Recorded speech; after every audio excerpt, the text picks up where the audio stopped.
Hello বন্ধুরা, digital cooking থেকে সবাইকে স্বাগত জানাই। আমি আজকে আবার অন্য দিনের মতো নতুন একটা রেসিপি নিয়ে এসেছি, কাঁচা চালের সন্দেশ। তো চলো আমি সন্দেশটা কিভাবে বানাই তোমরা শেষ পর্যন্ত ভিডিওটা স্কিপ না করে দেখতে থাকো। তো চলো রান্নাঘরে তো চলে যাব।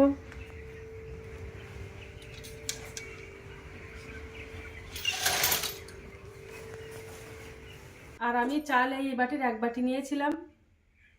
আমরা যে রান্না করি যে চালটা, সেই চালটা নিয়েছি। আর দেখো আগের থেকে পরিষ্কার করে ধুয়ে একদম শুকিয়ে রেখেছি, ঝরঝরে হয়ে গেছে। এবার চালটা ভাজা করে নেব।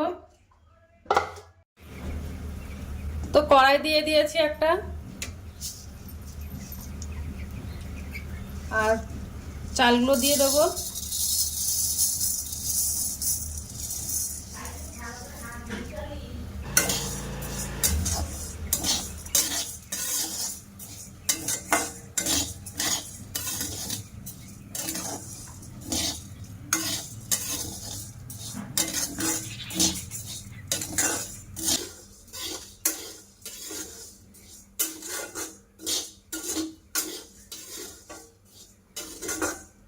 তো দেখো চাল ভাজা করা হয়ে গেছে। এবার আমি একটা প্লেটে ঢেলে নেব।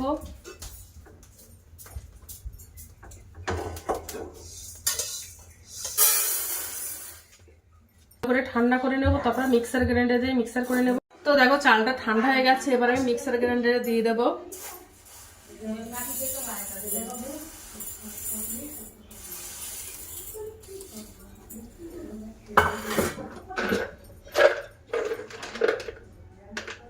ওর মধ্যে কিছুটা বাদাম দিয়ে দেব, আর দু প্যাকেট গুঁড়ো দুধ দিয়ে দেব। দেখো বাদাম দিয়ে দিয়েছি, আর চাল ভাজা, আর 2 প্যাকেট দুধ দিয়ে দেব। তোমরা চাইলে ওর মধ্যে কাজু বাদাম, চীনা বাদাম, যে কোনো বাদাম দিতে পারো। আমার বাড়িতে এটা ছিল বলে এটা দিয়ে দিলাম। আর এই গুঁড়ো দুধটা আর চাল ভাজাগুলো দিয়ে ভালো করে মিক্সার করে নিলে ওটা লাস্টে দলা পাকাবে না, তার জন্য মিক্সারে দিয়ে দেখো একদম গুঁড়ো করে নিয়েছি ভালো করে।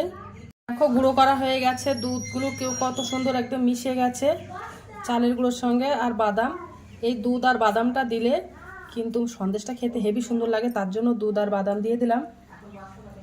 হ্যালো বন্ধুরা, এবার একটা চিনির শিরা বানিয়ে নেব, একটু বেশ ঘন করে বানিয়ে নেব, তাহলে মিষ্টিটা যত বেশি হবে তত খেতে ভালো হবে সন্দেশটা। তো আমি 1.5 বাটি চিনি দেবো আর 1.5 বাটি জল দিয়ে দেবো, দিয়ে ভালো করে চিনির শিরাটা বানিয়ে নেব, একটু ঘন মিষ্টি করে। তা নাহলে সন্দেশটা কিন্তু খেতে একটু ভালো লাগবে না। আর একটু বেশি করে জল দেওয়ার কারণ ওর মধ্যে যে চালের গুঁড়োটা একটু ফুটলে সঙ্গে সঙ্গে জলটা টেনে নেবে, তার জন্য একটু জলটা বেশি করে দিলাম। ওর মধ্যে 3টে এলাচ দিয়ে দেব।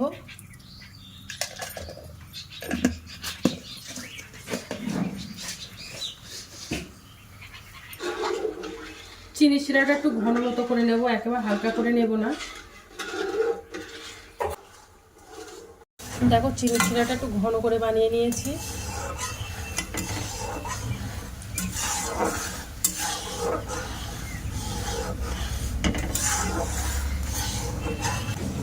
এবার আমি ওর মধ্যে চালের গুঁড়োগুলো দিয়ে দেবো, দিয়ে ভালো করে ঘেটে ঘেটে দেবো, তা নাহলে দলা পেকে যাবে।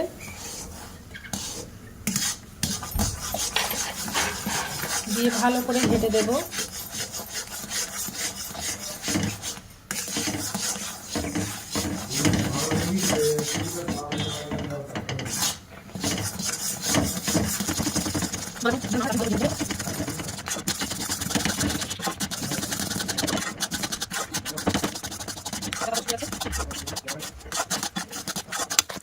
এবার ওর মধ্যে একটু ঘি দিয়ে দেব, 1 চামচ মতো।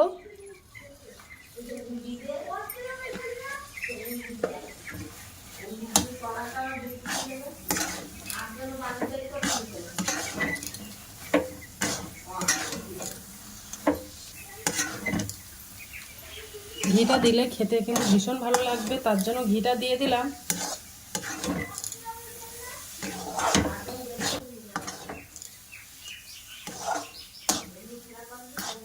এবার গ্যাসটা অফ করে দেব,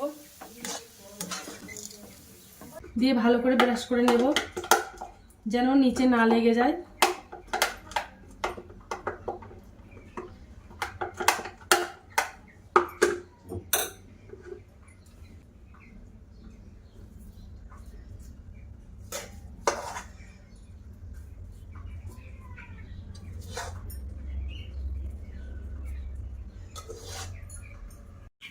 চামচ দিয়ে ভালো করে সেট করে নেব।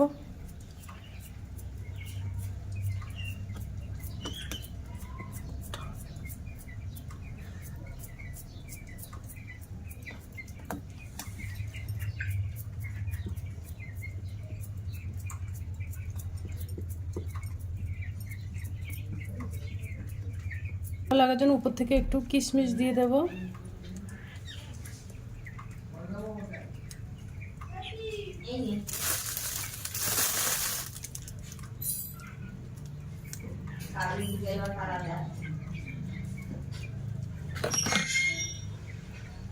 এবার ঠান্ডা করে নেব, তারপরে তোমাদেরকে দেখাবো যে কেমন হয়েছে।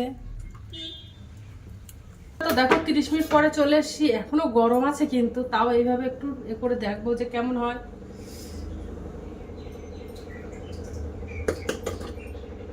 দেখো আস্তে আস্তে বেরিয়ে গেছে। এবার পিস পিস করে কেটে নেব।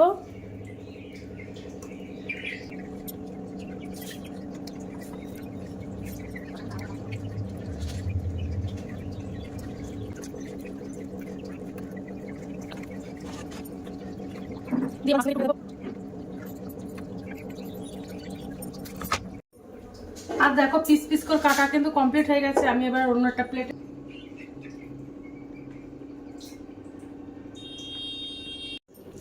হ্যালো বন্ধুরা, তো দেখো সন্দেশ বানানো কমপ্লিট হয়ে গেছে। দেখো কত সুন্দর হয়ে গেছে।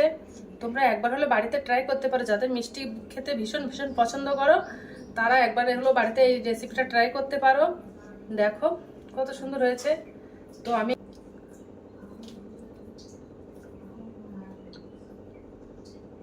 তো টাটা বাই বাই, সবাই ভালো থাকবে, সুস্থ থাকবে। আগামীকাল আবার একটা নতুন রেসিপি নিয়ে আসবো।